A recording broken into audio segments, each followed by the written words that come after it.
Welcome to the Recruitment Rollercoaster podcast. My name's Hisham Azuz. Today I'm joined by Jay Guney, who is the Associate Director at Digital Gurus, who are a leading tech and digital recruitment business that are an international recruitment business. They have offices throughout the UK, in Australia and Dubai.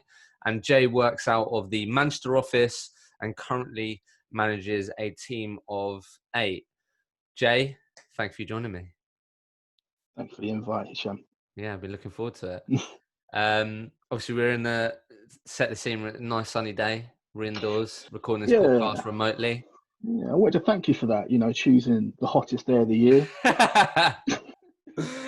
Sorry about that. Keeping me locked up in the house. That's fine. That's cool. I won't keep you too long, mate. So look, where I always like to start in this podcast, Jay, is how did Jay Guney enter the world of recruitment? Let's start there. Yeah. So I would say it was a lot more kind of premeditated or calculated than what, say, most recruiters would say when they get into the industry. Like, I don't subscribe to that. I fell into it. Like, I knew I wanted to do it. And it all kind of started in Kavos. I don't know if you've ever been to Kavos. Yeah, I mean, I did 2 seasons abroad in Magaluf, so I've probably got an idea. Same level of nastiness, basically. Right? Kavos 2011. There was 5 or 6 of us there, and we were all going off to go and do our own separate things. So, after uni, did you go uni? Yeah, so I went to uni, but at the end of uni, it was a summer, so that's where we went for 2 weeks, and we're in the pool. And then I'm going off to Manchester to go do my master's degree. One of my best mates, Tommy, he's going off to America, to New York, to be this. He has a mad title, but he's going to be a headhunter. With another guy's chasing a career, and I'll get into his title, mate. It's mental. He's trying to pick up girls with it, but we'll get into that. But with another guy that was going off to do finance, another was joining the army. So we're all going off to do our own separate things. And just listening to Tommy, because this is where it all come from. Listening to it talk about recruitment and what it's about, how much money he's earning. And I was thinking, wow, like, I'm going to go spend another 2-3 years in this master's degree. I'm going to probably have 2 or 3 jobs at once, working in KFC, Sports Direct, just try and make ends meet. And this guy's running around Manhattan doing what the hell he wants. Yeah. So, yeah, we kind of met up around, must have been Christmas time later that year. He come back, he's absolutely rolling it. And I'm working in this dungy bar back home. And I'm just thinking, what is going on in my life? I go back to uni. I'm in a lab coat. I've got goggles on. I've got pipettes. I'm thinking, this isn't really me. Like, it was a genetics degree, just to get that in there. Yeah. But I love all that stuff. But I just thought, this isn't really me. Right. So it just, listen to Tommy and the sort of things that he was getting up to. I just thought, you're good at it. All right, but the way me and you've been brought up, I've always been better than you at, say, football or whatever that looks like. So I thought, if you're good at it, I'm also going to be good at it, and I'm going to be better than you. Don't worry, I'm doing it. Love that. That was it. So yeah, it kind of come towards the end of my masters, and I thought, right, I'm going to go for it now. And that's when I ended up at Oscar. Okay. My first recruitment job to train in. Okay, so obviously you had an interesting insight into recruitment, which was all the good stuff. Look, you can earn loads of cash. I'm smashing it. What was Tommy's title then? Because they got some mad titles in America there. He's like vice president or something. I think he's that now. But he started off as a high frequency retained headhunter. Presence entry or technology. I don't know. It was some mad title, and I just remember seeing him walking up to people saying, "Yeah, I'm this, I'm that," and I'm just thought, oh God. Although I think you're a dickhead, like, I do admire that, because you are something, like a nice person. Yeah. Okay. So wanted to get into recruitment.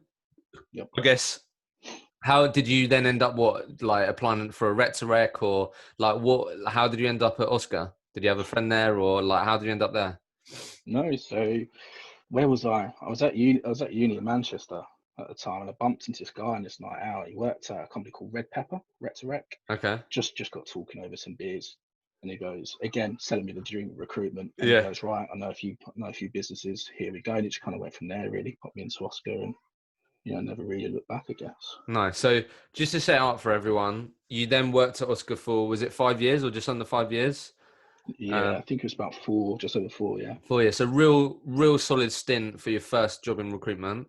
And then obviously more recently been working at Digital Gurus for coming up obviously 3 years. So just to set the scene, so just quickly on that. So at Oscar, that 4-year journey, from what I can see online, it was the typical join as a consultant, talent consultant, or whatever, to sort of bidding leader or bidding manager role by the time you left. Yeah.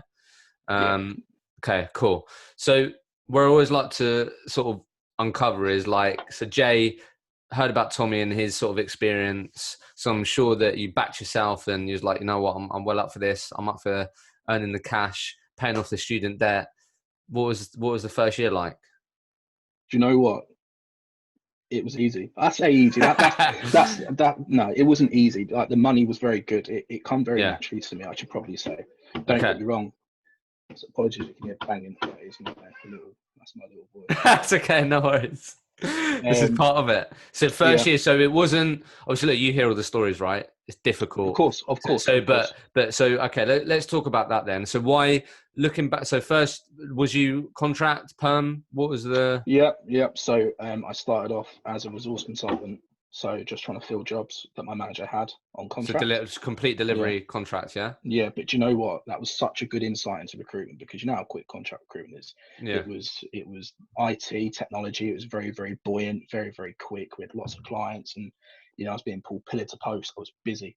I was there, 7:30, 8 o'clock in the morning to 10 o'clock at night, probably 3 times a week, 4 times a week, and I loved it. Yeah. Because I was getting the results straight away. Luckily, I know it works a bit different for most others. So that first year, was it just quickly? Was you stay complete delivery? You weren't focused on winning clients or winning projects? No, so I think it was 3 months in. 2 months in. That manager actually left. I still keep in contact with now, actually. And I joined another manager. I was with him for 4 weeks, and then I think I went consultant, full 360 consultant. What was the timeline? Sorry, just 3 months from being a trainee to a consultant, or 4 months. Well, and then so 4 months in, you then had to do BD, get clients. Yeah, so I mean, the way I also do things, they introduce you to the BD side pretty early on. Once you've kind of mastered that candidate side, so always be closing, managing people through a process. Once you can kind of document and evidence that you can do that, they then introduce you into the BD side. And being sat with managers and 30, 40 other recruiters in the room, you just naturally kind of hear how people do it. You've got a training scheme there as well, so you're doing things in practice. So it's quite a good transition. Yeah. Okay. So looking back then, Jay, why do you think you was able to pick it up quite quickly, or why do you think you was able to be quite effective quite quickly? Do you think, looking back? My goals were very clear. I needed money, basically. You was very motivated. Very, very motivated around money. I knew I needed X amount of money to do X, Y, and Z. And at the time, that was buy a car, that was buy a house. I know these are probably things that people hear and think, oh, I've heard that a million times. Yeah. And you're right. But if you nail down truly into motivations, like how hard and how much you really want that, that's when you're probably getting the right recruiter in, I suspect. I don't know. But I knew exactly what I wanted. And luckily I had a very good manager at the time. And he broke it down for me. He said, okay, so if you want a house, how much you looking to spend on a house? Now, I live in Manchester, so it's not London prices, right? So I was like, 200K, whatever. Okay, so what does a deposit need to look like for you, Jay? Okay, well, probably 15%. Okay, you need 30 grand, Jay. Right, how do I get 30 grand, Kev? How do I do it? And you just go from there. And, that's really interesting. So very early on, you really reverse engineered what you needed to do. Absolutely, yeah. I didn't do it out of my own mind. I had some help in getting to that. How do I achieve that? Absolutely, and I think it's something that I've laid out to the guys that I've trained. And I think that's awesome. I think that's great, because it's very easy to say that, as you said, Jay. Like, I want a home, I want to buy my first property, blah blah blah. But and then it's that next level where each week, or what the actual numbers are, what the actual outputs or activity or actual outcomes that you need that's going to get you there. What did you end up billing in your first year then? Remember? Yeah, first year was 200, pretty much on the nose. Really? Yeah. Not bad, is it? Yeah, I've never really done much more, to be fair. So really? look, I'm not the world's best recruiter, but 200K, it's a solid number on perm. Yeah. Well, I thought that was contract though, that first year. No, so for the first month, 2 months, I started off on contract resource, and I moved over to perm. Was Oh, for sorry. a month, Sorry, I and didn't then realize. Sorry. yeah, sorry. So I've always been a perm 360 consultant. Okay, so that's interesting then, actually. So you just got in the thick of it on the contract side, candidate delivery, and then transition to permanent. Okay, cool. I Yeah. didn't realize that. That's interesting. Sorry. Yeah. No, okay. So just quickly before we move on, Mm. how much of an impact did your environment have on Jay the recruiter, do you think? Like what, looking back, anything that maybe you heard that had a big impact on you, or certain advice that you received quite early on that had a big impact on you? I love the fact that sort of you had a manager that actually really broke down what your goals are. I think that's awesome. But anything else looking back? Because I think that's going to be interesting with the time right now. Like if you think about Jay Guney, the person that's really motivated, come out of uni, joins a recruitment business tomorrow, it's going to be way more difficult to soak up like everything that's going around from your office at home or in your bedroom. Do you know what I mean? So like, how much of an impact do you think that environment had on you? I would say it had a big impact. I think, and I appreciate this is why maybe some recruiters right now working remotely are somewhat struggling. In that environment, I was surrounded by people who maybe like-minded, maybe had different motivations, but it all centered around getting money to go and enable them to do things. And I think when you have that common goal, there is that team mentality. You're all sat there till 8, 9, 10 o'clock at night thinking, I don't want to be here. I'd rather be in the boozer down there or up the club up there, whatever that looks like. But, it's the longer term goal here. So we're doing this for a reason. Mm. We're here sat here resourcing, getting leads, getting references to go and chase our BD for the following day and the following week, whatever that looks like. So yeah, I think there's that commonality. And so at Oscar, we did have a training academy. So it wasn't just you that was the trainee. You probably Yeah, started that with helps, three or doesn't four. it? Yeah, that's what I mean. So, we probably all end up going down to the boozer at 10 o'clock at night for last orders or whatever that looks like. So Mm. that really helped, that togetherness. What was the best piece of advice you think you got early on?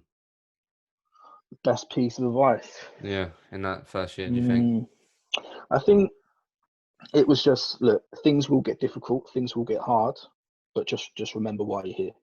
Mm. And I think that's always kind of stuck with me. Mm. Because I know what it's like. You could be sat there thinking, sometimes you're working, I'm sure you get it as well, Hisham, where you just think, you hit a bit of a wall and you think, what am I doing? Yeah, You yeah. start reconsidering things. Like we all have that little blip where we think, Mm. but I think as long as you kind of think back to, why am I in this game? Why am I doing this? And what It was your why centralizes. then? Just it was as simple as I want to buy a home. I want to these things. That were they your sort of anchor points? Yeah, look, I mean, look, I'm not going to hit you with a sob story or anything like that about my background, right? That's a bit painful, but I've never had money. My family have always done all right, but we've never had money to go and do things. And I've never gone on like even a 3-star holiday, to be Yeah, honest with you. yeah, But I have been on holiday, so I've not been treated badly. So I wanted to go and do these nice things in life, but I genuinely wanted to, and I was willing to work hard for it. The house goal, I just wanted that under me ASAP. And I think, what was I, 25, 26, 25 when I bought my house? yeah. I've always drived bangers as well, like Yeah. embarrassing bangers. And like working in recruitment, yeah, my friends heard, what the sort of money I was earning, and I'd remind them. But then I'd turn up in a Vauxhall Vectra, and they're like, "What's this?"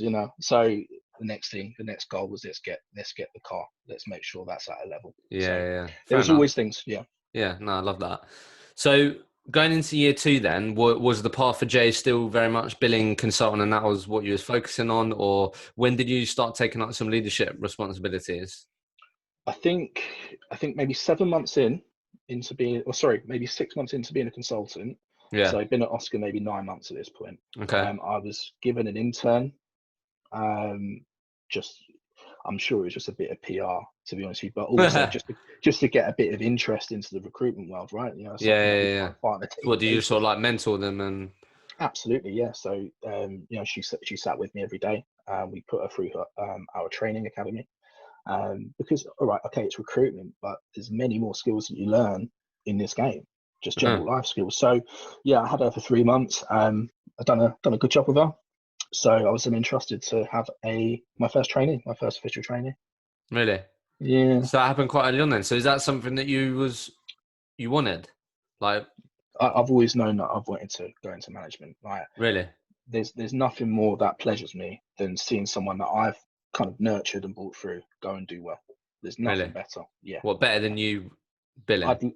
I would love it if they do better than me. Like, my ideal, yeah, is that we go and hit target. So let's just say 20K a month for me, all right? But then they will go to do 20,100 quid or whatever. Yeah, yeah, As yeah. long as if they do more than me and I hit target, that's it. I'm sleeping well. Put it that Mm. way. It's interesting, that, isn't it? Why do you think that is? Don't Because know. like to get to that point, Jay had to focus on Jay. Do you know what I mean? But then to sort of really get that, and it's a really common thing that you hear, but to get that real buzz from other people when Mm. typically it's like you're putting in the work and it's sort of appreciating the work that you put in and the results that you get. But it's so common that you say that, so I just think that's Well, interesting. I tell you, I guess the way I position it, right? Do you play football, anything, or Yeah, have you? yeah, yeah, Yeah. So let's just say it's the cup final, right? You're injured, you can't play, but your team go out there and they win. Like, are you sad? Are you upset? Or are you buzzing because we've won the cup? yeah, yeah. Absolutely You're buzzing. buzzing. You're Yeah, buzzing, yeah. and that's how I apply it to this. Mm, If you lot are winning, I'm winning. yeah. That's how I Okay. look at it. So I think a common challenge that people face then, Jay, is the sort of transition or that experience or that learning of, okay, right, I'm a pretty decent biller. I back myself to do that. I'm confident with that. But now I've got someone else to be responsible for. My target's still the same. Yeah. So what was that transition like? How difficult was that? That wasn't easy, but I would say the naivety. I didn't know anything different, so it was what it was. Mm, But yeah, it certainly had its challenges. But again, I think because we did have a training academy, so there was all that theoretical stuff going on in the background that did maybe alleviate some of yeah. my time. But don't get wrong, they're sat with you 9 hours a day. So it's hard. So you have to make sure that you've got enough pipeline yourself. I think what helps is initially when you bring on a trainee, well, from my experience, when you bring on a trainee, they typically work your roles. So they are actually probably adding benefit to you in the Yeah, first yeah. maybe So two was to three that? weeks. So yeah. So you get them on obviously delivery and supporting the Yeah, role. Yeah, the roles that you pulled. yeah. Pulled. And I think what helps is as well from their perspective, so that they're bought in, is they're seeing success very, very quickly, and they think, wow, okay, so like the hype is real. You can earn money very, very quickly. Yeah. Brilliant. And this looks easy, and it does. If you look at recruitment from afar, it does look very easy. Looks like a couple of emails and a couple of Mm. phone calls, and you're earning some good money. So I think for him to kind of experience that early on, I know my old MD always used to say it to me, make sure you get a few deals in early doors, make them feel the love, make them see the dream. Mm. Okay, so then what did you then grow that team further then, or what did the sort of finished product look like in terms? Yeah, so I bought my first trainee through, and the kind of model that we had was you dump them onto your patch, your vertical, and then you kind of progress on to something else. Then you bring in another trainee, dump them Yeah. onto that. You just keep building. Okay, Frustrating, just but quickly. Sorry to butt in, no. because I think that would be a lot of people how they approach it. Mm. Because I'm sure you got better at this. What was like? What was the things that had to be in place, or where did you have to get to for you to go, right, let's get on to the next place, or let's get someone dedicated to that to then move on to the next thing? Like, did you have to have X amount of clients? Did you have to be billing X amount? What was a sort of trigger point or milestone that you had to work towards to go, right, let's get another person in and I'll start focusing on this other sort of vertical that I've already identified? What Yeah. was the sort Mm. of trigger point? Yes, that's a good question. I don't think there was an official trigger point. I think, as long as you're, at a profitability level that is sustainable for maybe bringing on someone that's going to cost you X amount of money for X amount of Mm, time, then you can probably say, right, let's take that associated risk. But I think we were well primed for it, when we were junior managers, so we knew it was always going to happen, that we're going to bring on other people. So when you're considering that, you're always trying to look at other towns, other cities, or whatever's in your vertical to try and build that up. yeah, yeah. So Like, what in your head? What was you like? Right, if I get to, like, I don't know if there was anything, but like, I know, like, there's not gonna be an exact science, but if you were like, right, if I get X amount of clients that we've done X amount of placements with, like, was you looking for that sort of stuff for you to be confident enough to be like, right, let's get someone on, deliver it? Yeah, there definitely need to be some sort of confidence that, because we normally, although we try and keep to a tech stack, because we do technology recruitment, or Yeah. we've done technology recruitment, it was geographically driven as well. So I think, so just to give you some context, I think it makes it easy to answer the question. So I used to do the Midlands patch. Now Midlands is a huge geographic area. You've got Birmingham, you've got Leicester, Derby, Nottingham. Yeah. Straight away, you can probably split that into three just geographically. So I think as long as you have maybe two or three, reliable clients that you Yeah. can probably, pigeonhole 20, 30K a year out of them, that's going to be circa what 60 to 100 grand guaranteed. Yeah. So Yeah. that they're going to be okay sat on that. So I think there's, like I say, there's no official trigger point, Yeah. but Okay. I think as long as your BD was at that sort of level, it all made sense. And then, what did that then get to then, as you built that out before you left? What did it get to? Yes, so my career was interesting at Oscar. Like I was very driven to kind of do more and more and more. And what that meant is I kept on saying to my MD, I was like, let me do this patch, let me do that patch. Give me more, give me more. And ultimately, we've spoke about this since. Ultimately, it probably did shoot me a little bit in the foot because I never really got to grow my team to, 10, 20, 30 people because of that. Why And did you always want more? Did Jay just want to be winning business? Is that what you love doing? yeah, I was a bit of an emotional beast back then. Really? I think, in hindsight, was it really truly ready for management? Probably not, because there was always that feeling of fucking, I've got to give up half my patch here. What's that about? I'm going to lose X amount of revenue. Like, what a nightmare! But I wasn't Yeah. seeing the bigger picture. And to be fair, they've done right by me. They kind of give me a little bit to kind of go out there and go do something else. But I did eventually move on to IT support and infrastructure. Started leading that team, and I think that was about 10 strong at some point, maybe 9 or 10 strong. But that wasn't really organic. That was I took Like, on that's what you five inherited. people, inherited 5 people, and then grew it by another 5. Really? Yeah, something like that. Yeah. So what did people always interested in this, and I always get messages about this, Jay? So, like, I'm assuming before that point, team of 5 or bigger or whatever. So, like, did you still have, like, what was your role then? Was it to bring on clients, win business, help feed the team, help that, or was you non-billing at that point, or was you always billing? I was that horrible billing manager. It's the hardest role in recruitment. I don't care what anyone says. I don't care if you're the CEO. It's the hardest role in my opinion. Yeah. So yeah, I was still a billing manager. So My, how? And the question is, sorry to butt in, mate, yeah, is just like, how did you maintain? Because like you will put, like, clearly you're someone that will put that pressure on yourself. You know what you're capable of. You know what you can do. mm, How did you maintain your billings, or did you maintain your billings when you inherit that team, or you're growing the different patches or whatever? Like, how did you ensure you did that? How did you structure your day? Like, what were you doing on a daily basis, weekly basis, to ensure you gave yourself the best possible chance of doing what you needed to do? yeah. So I was on the team every morning. 8 o'clock. Okay, I know we start at 8:30, guys, but where are we up to? Where's business up to? I used to deploy. I think, I think they did as a business, to be fair, like a tracker system. So, okay, Yeah. so you've got X amount of clients on right now.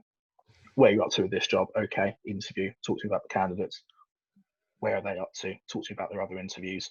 Why do you think they're going to get a job? So I'd be all over them from that perspective, trying to close the hell out So of them. what, 8 in the morning? Well, between 8 and 8:30, if you've got a Okay. team of 10, it's going to take a bit of time to Yeah, get yeah. through So them, you go through all obviously. that. Yeah, yeah. Yeah.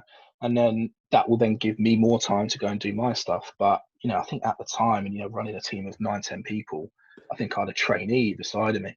So, I won't lie, that was very, very difficult. But again, I referred to it at the start, I didn't know any different. I just thought that Yeah, was yeah. normal. You had So, nothing to compare it to. yeah, so I couldn't sit there and get lemon about it or get annoyed. It's just what you do. Mm, Um, so yeah, it wasn't easy. mm, But I enabled to give myself enough time to still do my own things. And mm. luckily, my client portfolio was large enough to help sustain me, I guess. Was your first year your best year then at Oscar? No, I think second or third. I can't remember. They all stayed around 250. Yeah, yeah, yeah. Okay. Yeah. All right. So I guess just quickly before we move on to, like, more recently, which I'm keen to do. Mm, Back then, maybe you can obviously refer to this now because you might have applied it or whatever, but what do you wish you knew about management before you got into it? How to separate yourself from being friends with, your consultants, your colleagues, Yeah. into being that person that is, not just kind of trying to drive the guys forward or anything like that, but having to be that arsehole at times. And that was one thing that I really did struggle with, like really Mm. did. I've got some very, some of my best mates work at Oscar, still do. So that was very difficult So to do that. so if you were really sort of taught and nailed down on, right, Jay, yes, that's okay, and it's a positive that you can build a good rapport, good relationships with your people, and they know you got your back, and that may mean that you may be seen as a friend at time, but Jay, make sure that there's people know where the line is, or know that, look, we Yeah. are friends, but when I do this or when I say this, blah blah blah, this is like that's the manager in me. That's what needs to be done. Yeah, absolutely. Yeah, that's what I had to learn, and I probably learned it the hard way at times. Mm. But I know the directors were certainly on my back about that, to say you need to start stepping away from it. And it got to the point where I stopped kind of going on certain nights out and things like that, because I couldn't be seen to be getting Really? pissed out the head or whatever. So yeah. Yeah. Okay. So joined Digital Gurus. So Yeah. obviously good career there. Um, so Digital Gurus then. So you've been there for 2.5 years. Then did you join them straight as a billing manager again, or what was the? Yeah. Just give me a bit of context. Yeah. So I mean, the reason why I wanted to leave Oscar was just purely because I was bored of contingent recruitment, spot business, and I was adamant that I had to go and learn things about MSP, RPO, retained business elsewhere. The reality is I could have done it there, but I just, once you've got something set in your head, I had to get out. And I was big on branding. I thought if you had a better brand, it would be better or easier to win business. You'd be maybe treated a little bit differently. So yeah, so joined Digital Gurus. It was like the obvious choice for me at the end of it. And yeah, I joined as a bidding manager again. Okay. Relatively small team at the start, but So just quickly, mm, because I think it's interesting. I haven't sort of spoken about this for a little while. Don't have to appreciate being honest on the reasons for leaving. I love that, but I guess you know how it is, Jay. Like if you're a recruiter and you've got 2 years, 3 years, even like you had 4 years experience, you are valuable property, mate, and you'd be getting hit up left, right, and centre, and from rec to recs. Like, Jay, I got this opportunity for you, blah blah blah, right? mm, So I guess obviously I know you said that the digital guru was an obvious choice, but as you said, like it can be really quite difficult to know what's out there, or what the other alternatives are, what to compare things to if you just work to one agency, right? It can be really quite daunting to make the right role. And yeah, typically, I'm sure you've seen it when you interview people for your team or previously, that you see a lot of people on sort of LinkedIn or their CV where they might work to Oscar or whatever business for 2 years, 3 years, leave, end up working there for a couple of months, and they're at another agency or whatever because it's not quite what you hope. So I guess great position that you're in, nearly 3 years there. So obviously a great choice. But I mm. guess what were some of the things that you really thought about or sort of helped you make a better decision during that period? Because no doubt your head would get turned a lot. Do you know what I mean? So I don't know, what were some of the things that were really important? So you mentioned there that branding or a business that really sort of focused on retained or whatever, but what did you do to, looking back, like what were some of the things that you really looked for or made sure that you were the case when you're looking for your next role as you were progressing? Yeah. So when I left Oscar, it was for the right reasons, and I think if you are looking at another opportunity, you have to understand what's right for you. Now, sometimes you don't know what that is, and Yeah, yeah. I fully accept that. But I think you have to try and tune into what's right for you. So what was right for Jay at the time was I wanted to learn more. I wanted to Okay. learn different types of recruitment. It wasn't just about contingent spot business.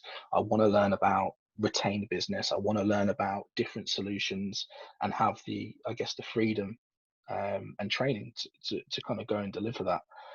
And I think when I looked out to the market, because that was my primary focus, Yeah, okay. I think there was three businesses that I kind of come across that were really pushing that. Yeah. And then I thought secondarily, like, what else is important to me? Yeah. And like I say, it's brand. Is this an attractive brand? If I was a software developer or a web developer or digital marketer, whatever that looks like, who would I be more inclined to contact or maybe take a call off if I knew who that person works for?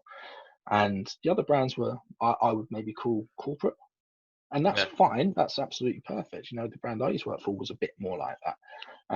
But I just felt for me, the brand was just a bit. It just sat a bit better with me. It made me feel a bit more comfortable, if you Mm. will. I think it suited my approach to things. And just out of interest, how did you then look for that in the interview process? Because do you know what I mean? Because you can look at it on the face of it, blah blah blah. But what Yeah, were once some you of the get in there, yeah? Do you know what I mean? What were some of the important things that you tried to look for or made sure that you understood or whatever, like before you made that decision to leave yeah, a job that you obviously knew how to do? You had good people around you. Like, do you know what I mean? Like, what were yeah, some of yeah, the important things that made you more confident about choosing that yeah. agency? Sure, yeah. So, I think I posed a question to the three business I did interview at. If you was, let's just say I was a client, okay, and I said to you, why should I choose you to work with you? Like, what's different about you compared to every other agency? Like, give me your answer to that.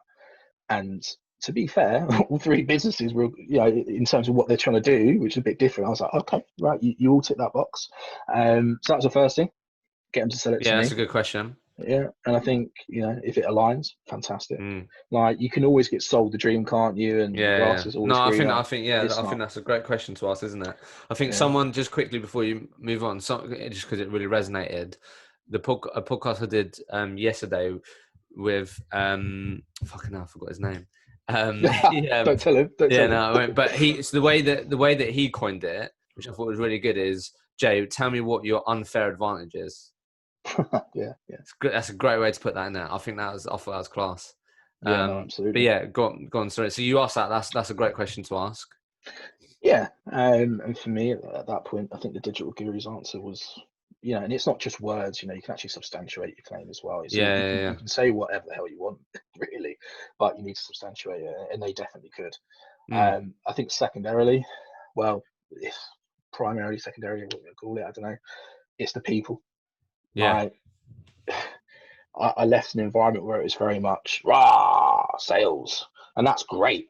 I love that, cool, but do I want to employ people into that environment? It's not everyone's going to do well in mm, that environment. Other people do well in other environments. So the people is very much important to me. And, I got to know the guys, the squad at DG, and, they're good guys. mm. I And think that's that's fair. what, Like Jay, the recruiter at the beginning of his career to 4 or 5 years down the line is different, right? And what you want and the environment and people you want to be around is different, right? And changes. So okay. The name of that person, like James Blackwell, I've got to put that in there because I feel so bad if I didn't say that. James Blackwell, unfair advantage. Fucking love that. Okay, so move to digital gurus then. And was it the same sort of market? What was the crack with that? Did you then have to learn a new market? Did you have to do a different niche? What did you end up focusing on there? yeah, so different market in terms of geographic. So Okay, the Manchester office, we only really do Manchester and Leeds. We just stick to the north. yeah, Um, but the same sort of job titles and businesses. yeah. Okay, Same kind of tech stacks. yeah, But when you move businesses, you have covenants coming yeah. out your backside. So I couldn't take anything with me if you were already candidates. So in a way, it's a completely different market. So because it was geographically completely different. Mm. And did you inherit a team then? Was that the? Yeah. So immediately, I think what did I get 3 people. I think it was Mm. that were very much gone. You're going to say something. No, right. So there's 3 people that kind of, I guess, lined up exactly as to what I do, what I recruit for. So it just makes sense to And lead them. how experienced were they? One was probably 6 months at a time. The other one was probably in tech recruitment, maybe 9 months to a year. Okay.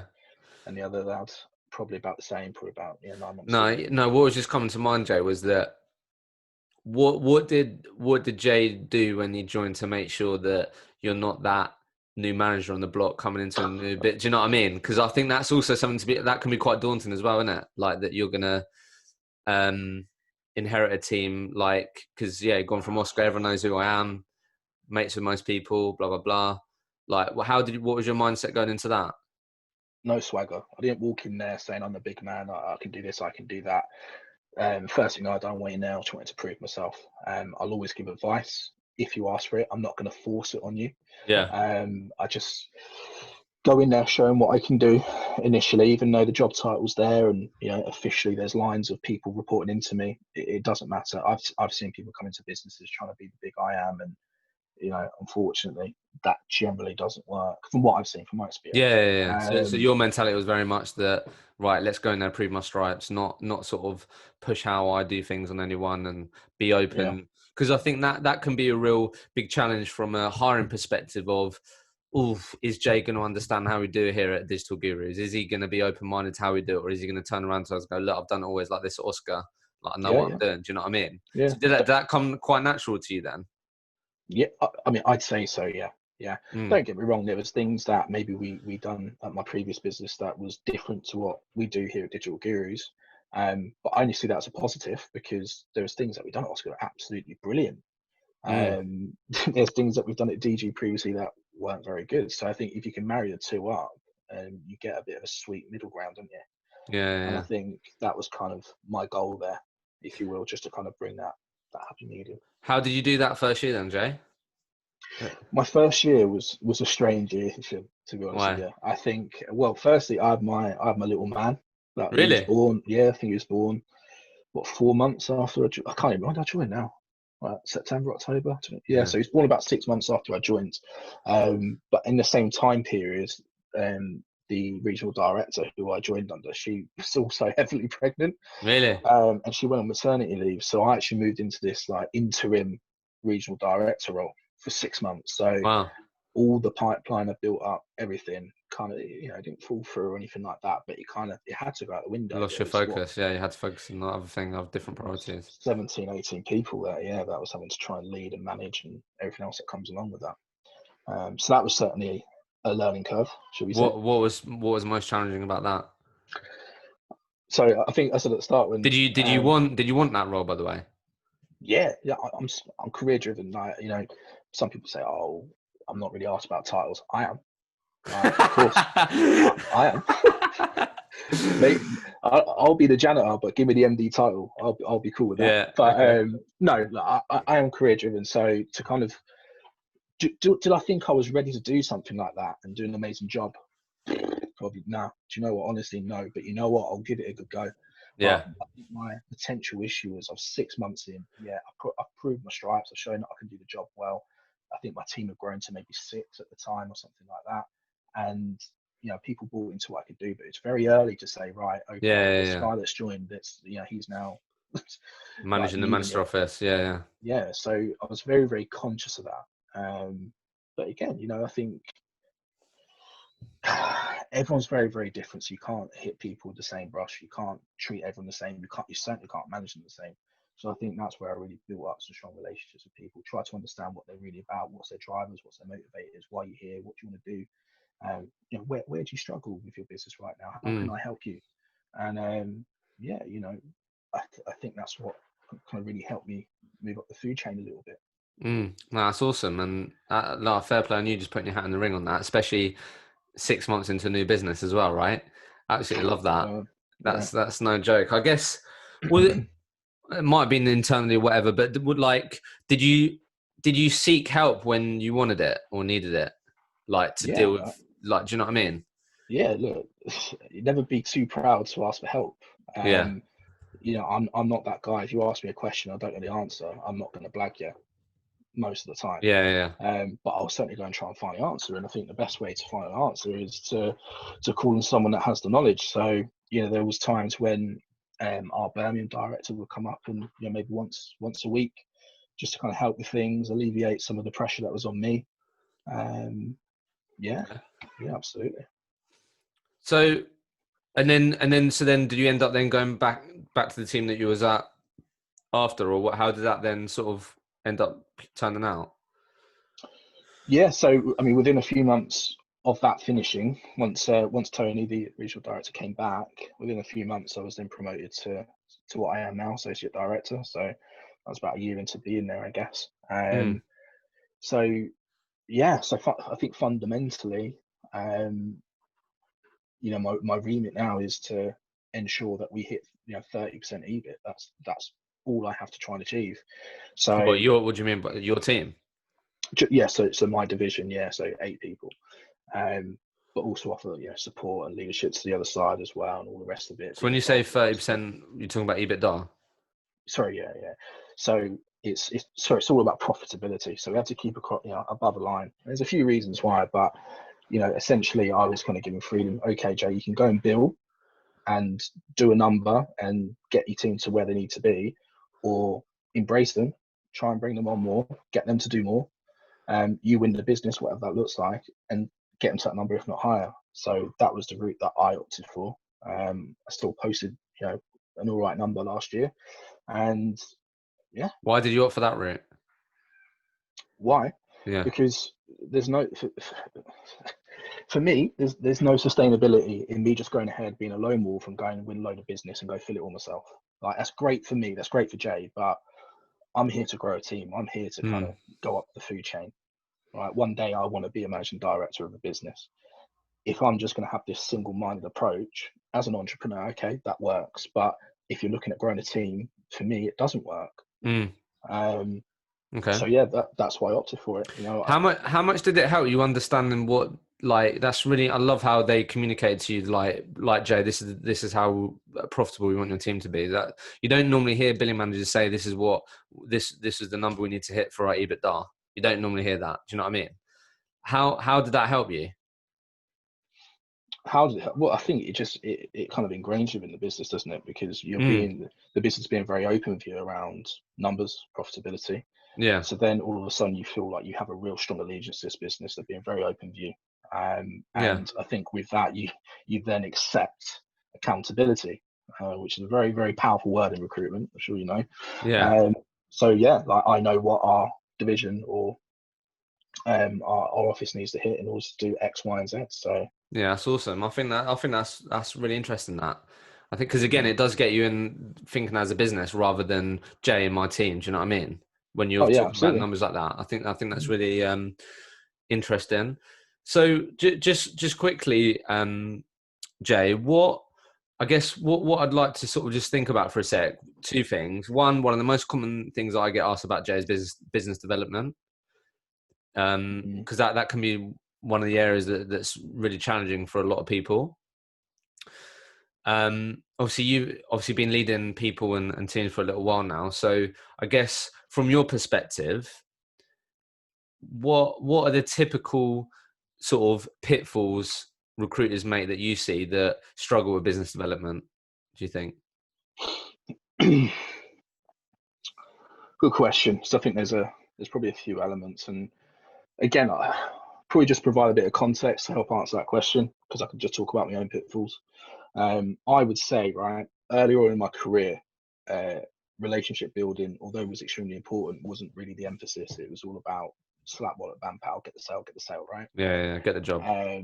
Absolutely, and that's great. But longer term, I'm sure you'll get onto the COVID situation because it relates to this. Longer term, if you're not building those relationships, there's no sustainability or longevity. So I would say building relationships were probably the thing that I maybe should have concentrated a bit more earlier on, in terms of BD. I think that's where people probably, and again, I can't talk for everyone, but just from what I've witnessed, what I've experienced, like if I went onto my phone book now, right, and let's not do this, by the way, but if I just kind of flicked onto someone and I gave that person a call, I could probably tell you the name of their dog or something like that. Right? Yeah, okay. That's, for me, that's the sort of thing you need to try and be getting into. Because that was gonna be my next question, Jay. How can you measure if you're gaining and having better relationships with clients and prospects? How can you measure it? Yeah. Well, again, I think we were talking earlier about, if you're having a crap day, what can you do? So the answer relates to that, right?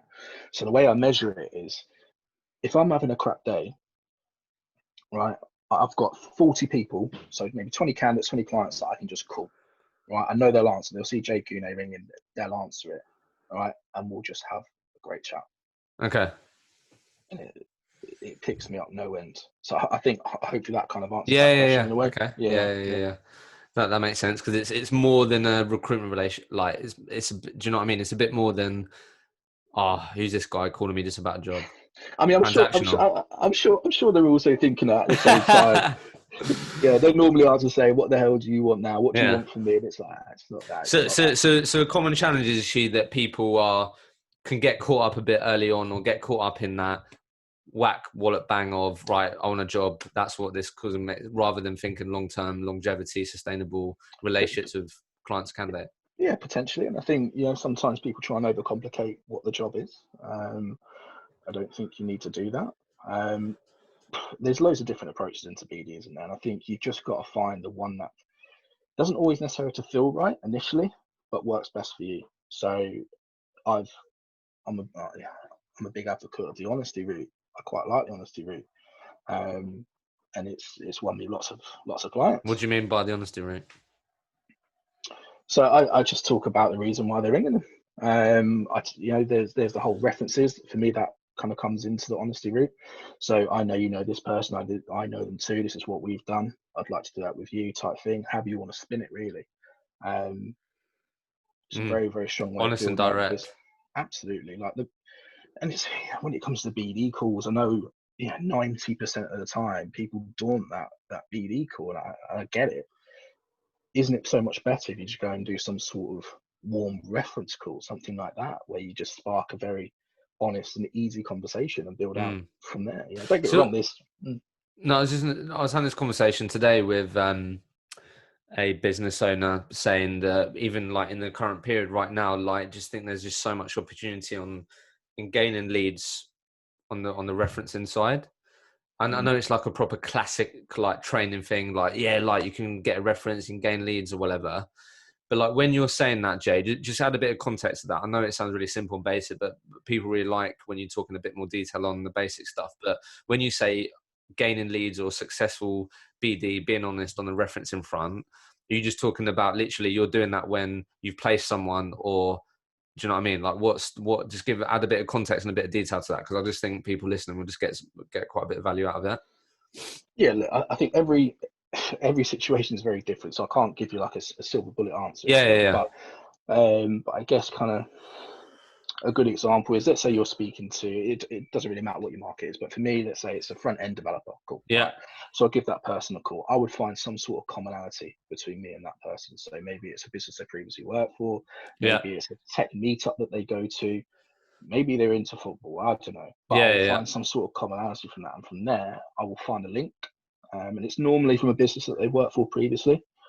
In that particular example. And then at that point, I will say, okay, well, I trust my network to be good enough to know at least someone that's worked there, particularly in Manchester. Yeah. And then I'll talk about that person. Oh, bloody hell, right, okay. So do you know Hisham? Yeah, he's a bit funny man, isn't he? And we'll go down that route. Yeah. And start building that rapport. Okay. And I think if there's one thing you should always remember, right, that front end dev you're talking to right now, all right, that person might be a 7-8 grand fee, and that's it. Okay, cool. But in 3-4 years' time, maybe less, that person might be a lead front end dev. They might be a head of development, head of engineering, CTO. They've started their own company. So that's why it's so important. So that's the relationship part, right? And having that mentality, yeah. Absolutely. And then a couple of other things I want to ask before we finish, Jay. But just on this point, you've worked with different people, seen different people, managed different people. Common pitfalls in recruiters that you think, common pitfalls you see in recruiters that you think prevent them from taking their performance to the next level. Yeah. So it depends what level we're talking about. I think if you're talking at a more junior grad level, I think it's whether they truly actually want to do the job. Yeah. And what I mean by that is understand the motivations for why they're doing it. So that's sometimes a bit of a pitfall. How many times have you seen it that maybe 3 to 6 months people drop out because they realise they don't actually want to work that hard for that money? Yeah. So that's probably the first thing. And I think probably the big thing I've seen in more experienced people is that aptitude or willingness to learn. So I have had the pleasure of managing some very, very diverse people in my time. And the commonality or the common trait is normally around that openness to learn. Because I don't like being told they're wrong. Well, I don't like being told I'm wrong, of course not. But I've seen people grow from 100k billers to maybe 400k billers, just because they're taking on a little bit of advice which normally they wouldn't be so much open to. So I think I said at the start, when I took that interim role as an RD, I knew that I'm not going to be amazing at this. I know that I need help, and I think as long as you can be accepted that you're not the greatest, you're not the best, and you are going to need help, it's going to be beneficial. Yeah. That assistance. No, I like that. So just two more things that I just wanted to chat to you about, Jay, before we finish. So obviously back to sort of a big motivator for you being want to learn more about recruitment, retained, these types of things. Have you done that? Have you been winning more retained? Imagine if I said no. Yeah, no, of course. Okay. Yeah. So let's just talk about this for a sec. Going from where you was to getting more involved in learning more about it, winning it, pitching it. What's the sort of main sort of difference that you had to overcome or understand, or do you know what I mean, to start winning more retained work? Because I think like I work with someone who helps recruiters win more retained work, and I've got a bit of an insight into the sort of common challenges or misconceptions that recruiters have on going from contingent to winning retained, if that's not fully believing that there's a difference, or not fully believing that they can deliver or whatever. So what were some of the things that you learned or had to overcome or change slightly in terms of mentally or the way you thought about things that helped you transition? Yeah, well, obviously not doing it before, I had to learn that recruitment wasn't just, contingent based perm stuff. Like that was the first thing. That was fair. Yeah, because you had nothing else to compare it to. It's very, very different. Yeah. So I'd say the key thing is just mindset. You need to change your mindset. You need to be a lot more open to different solutions. You need to know that not one glove fits all. So I think the key thing is as well, because it's a self-belief thing as well with your mindset. You need to truly value what you bring to the table. Absolutely. Like a lot of recruiters I talk to, they don't actually value themselves, which sounds ridiculous. I know what you mean. Like, and I've been there, right?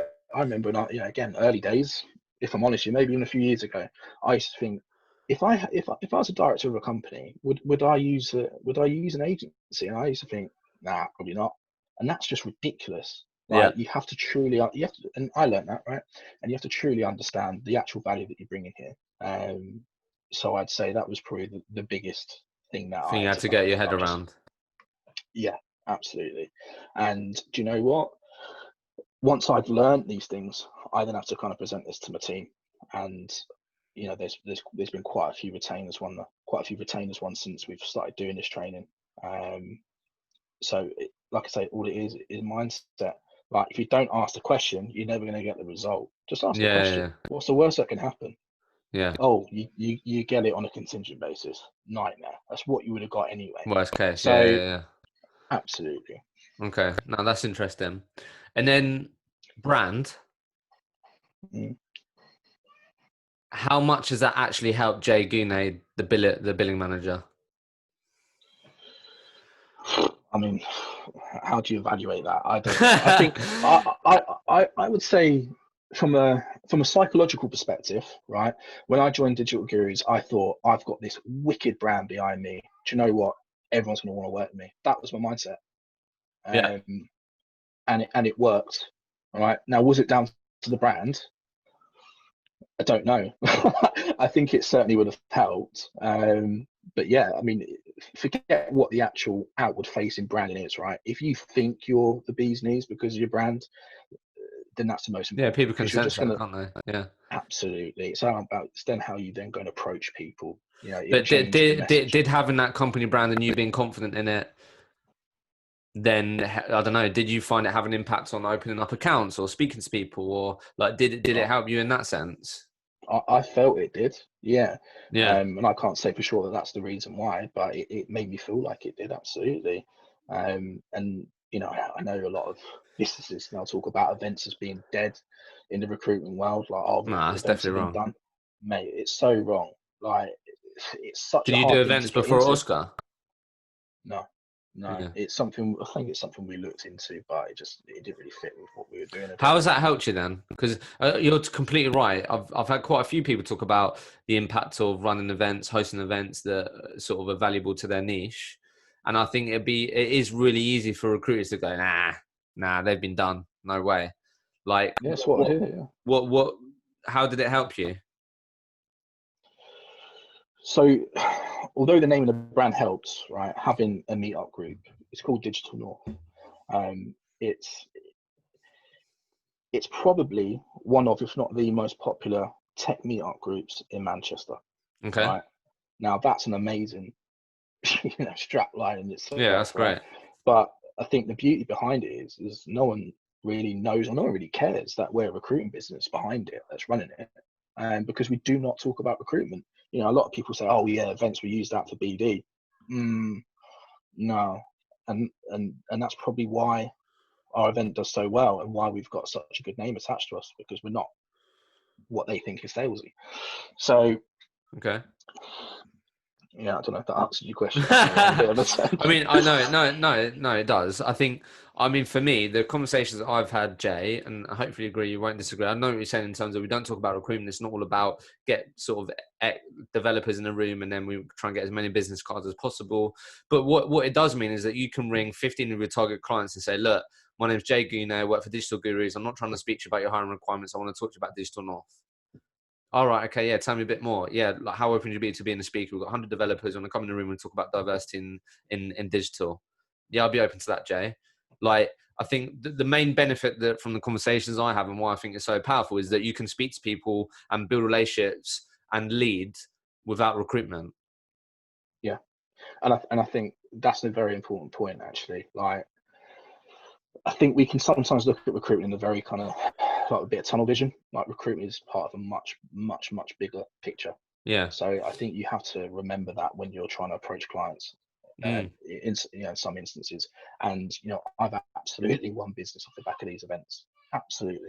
But it's also good from a, I guess, account development perspective, because you're also putting your current clients up on the stage, putting them into debates, into Yeah. Totally. situations where they might get Great. absolutely Again, smashed back to about. relationships, back to, yeah. Yeah. Okay. So Jay, what's so all this experience, this journey, what's been the sort of toughest challenge for you over the last 4 to 8 weeks, mate? In the last At 40, oh home, right, I was going to yeah, say like 4 to 8 years, right?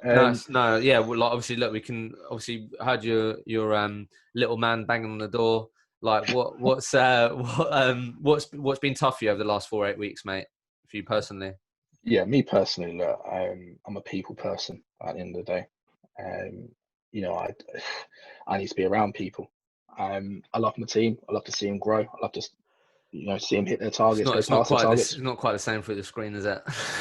It's not. It's obviously we've already had the relationship before we see each other on a screen, Yeah. so that's cool. But yeah, it just takes something away from you a little bit, doesn't it? And Yeah. sometimes a bit of FaceTime with a client, a bit of FaceTime with a prospect gets things over the line. And I think not being able to do that presents some challenges, absolutely. But generally, yeah, it's Yeah. just getting that FaceTime with people. This is good, video. We do a minimum of 2 team chats a day.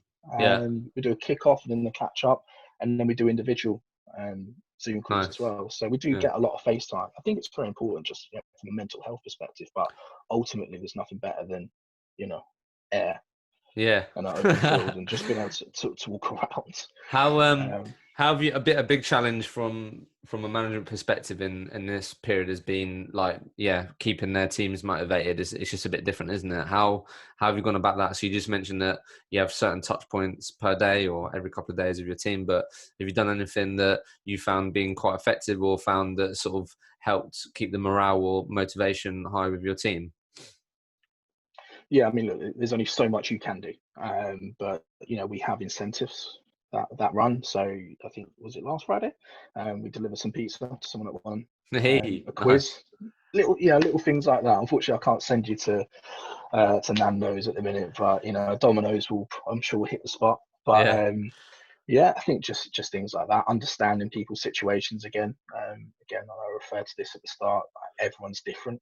So I've got a couple of people that honestly are absolutely fine and they're embracing working from home and they're loving it. I've got other people that are really struggling, and it's just you have to treat them a bit differently. Yeah. You know, there's always offers of support from me. You know, I'm happy to go out, get their shopping, go deliver it for them. No issues. But yeah, I think you're somewhat limited in terms of what you can and cannot do.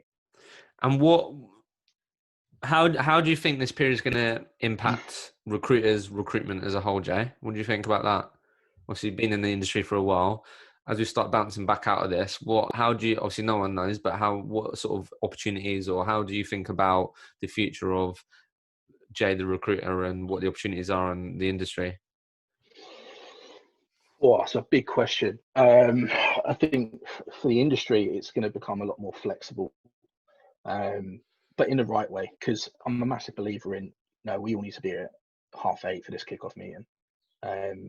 And we've got this incentive running. We all need to be here together to do that. But yeah, we're a relatively flexible business anyway. But I think moving forward, we're going to see a lot more recruiting businesses enable their staff to work more remotely. Yeah. I know a lot of CEOs and MDs are very kind of, I guess, worried and maybe paranoid about the data on their databases. So Yeah, that sure. presents some potential issues. But do you know what? We've had 3 months of it now, 3 months of it. Yeah. You think that they might have come round to it. So I think we'll probably see a bit of a difference from that perspective. Again, you alluded to it earlier. You know, my little man's just banging on the door like he's the police a minute ago, right? Yeah, I think people are going to be a lot more accepting of, you know, you've got things going on at home. You can still have a serious business call. You know, I'm sat here with a shirt that's half open, and yeah, I mean, I can't believe you've not mentioned my hair yet. To be honest with you. But these are, I think people are going to become a lot more understanding. So, you know, I think there's definitely a time and a place to wear a three-piece suit. Okay, I love putting on a three-piece suit, but I think people and businesses are going to become a lot more relaxed purely because of this. We've all seen each other at our worst now. That's fine. No, yeah, it's going to be interesting. So look, Jay, 2 last questions. Firstly, what's Jay most excited about sort of after COVID? What are you most excited to do? Most excited to see? I don't know. What are you most excited about after COVID, mate? Well, look, you know what? We've been doing quite well during this COVID period. You know, we work in technology, which is still, I won't call it a booming industry, but it's a very, very strong industry right now. So with that, figures are good. So when we come out of this, I dare say there'll be some reinvestment. Let's grow the team. Let's go to different places. Let's check out new markets. So for us, the future is extremely bright.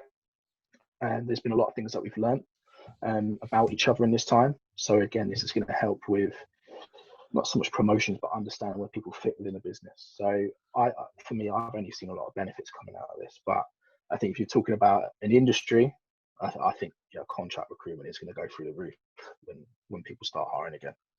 Because potentially why? Because I don't think they'll take the risk on maybe taking permanent employees. Really? So it's just what I think. That's what I'm hoping. So yeah, I think there'll be a bit of a kick in the contract market initially, but a knee-jerk reaction, hopefully, because there's not too much going around right now.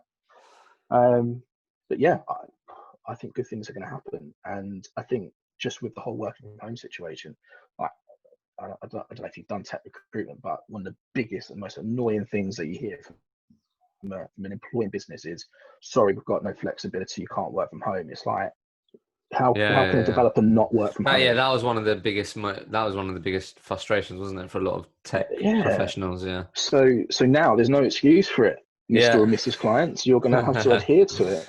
So I think now that they've experienced it and they've been forced into it, that's going to now enable us to say, look, you need to give a bit more flexibility to this person. It's forced people's hands, isn't it? Last question. You can answer it with a phrase, a word, a sentence, whatever comes up, Jay. But if Jay Guney could communicate to every single recruiter out there, they'd listen, they'd implement your advice, what would you say to the people? Could have prepped me on that question. I would say, look, times right now are they're different. Yeah, they present different challenges. Just adapt to it. Be open to different ways of working. Continue to grow your relationships, and I think that is a recipe for you to come out this other side and be a much better recruiter. Stay motivated. Remember why you're doing this job. You're going to have your shit days. That's fine. We all have them. But remember, there are things you can do that can pick you straight back up again. Go and call those 10 clients that you have a laugh with. Go and call Hisham, right? Have a laugh with him. Call me. I don't care, right? And then get back on that boat and you go again. That's what I say. Always remember that end goal. Jay, it's been a pleasure, mate. Thank you. No, thanks for the invite, mate. Pleasure speaking to you.